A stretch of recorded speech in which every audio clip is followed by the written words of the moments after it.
It's Slimmy Slim with the tilt to brim, coming with another review, and this review is on Rebel Moon Part 2, Scargiver. Straight off the bat, you know I don't beat around the bush. This was better than Part 1. Part 1 felt rushed all the way through. I mean, in every sense of the word. This part right here was a little more cohesive. It was a little slower paced a tad bit. It still was rushed in some areas, but it was not more settled down than Part 1. There's no need to beat around the bush again. The story was kind of simplistic. It's basically, our heroes basically are teaching the people of the colony, the weak colony, how to stand up and fight against the Mother World army. And it pretty much achieved that point. We got to know our heroes a little bit. Like Titus said, he wants to know each and every one of them. That we're all going to battle. At least we know we get to know each other, basically before the fight began. And everybody shares their story, but the main female character, we had to, because the Mother World showed up right before, because nobody really knows her. Even though at the end Titus was like, "I know who you are," but that was done on purpose to so she wanted to tell her story. The Mother World shows up, the fight breaks out, and the people of the colony fight back against the Mother World army.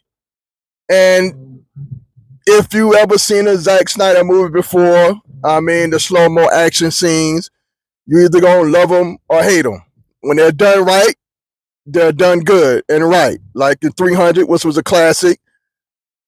The Watchmen, which to me was a classic. I even like the one with the girls in it. Forgot the name of the joint. Sucker Punch. I thought that was a pretty good movie too.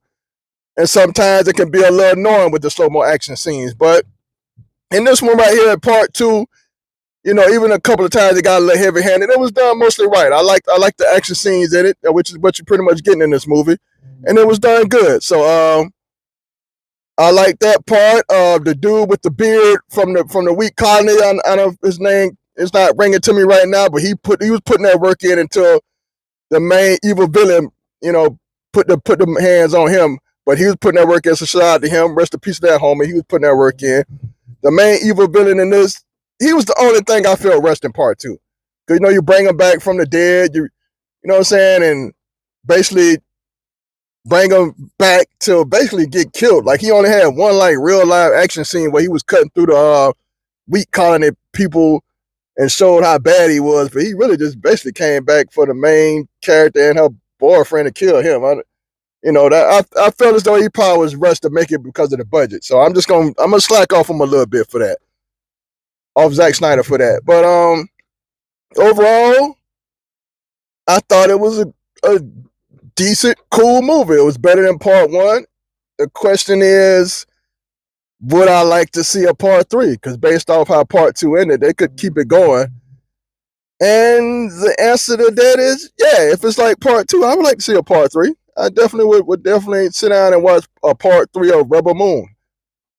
I don't know if this is going to make it. I don't know if there's enough interest in it, but I really like Part 2 better than Part 1. I think it was a decent movie. I don't really know why everybody is bashing it. You know what you're going to get coming into it, but everybody has their flavor. This flavor right here was cool with me. So I'm gonna give Rebel Moon Part 2, Scargiver, 3 blades of fire out of 5. And also shout out to dude who played Titus. It was good to see him in a main role again. He done been putting that work in for a long time on the acting tip, so it was good to see him in a main role again. For he wasn't like the main character, but he was in the main role. So shout out to him for people showing him love. Everybody give him a golf clap. Give a golf clap for the brother. I could have felt that the Asian lady with the 2 swords, they could have showed her a little more love and gave her a bigger part, but I understand before she got killed. Hopefully I ain't getting away for a lot of people, but that's just my viewpoint on it. But overall, like I said, 3 blades of fire out of 5. If you got Netflix, check it out. It's your boy Slim the Fox signing out. Peace.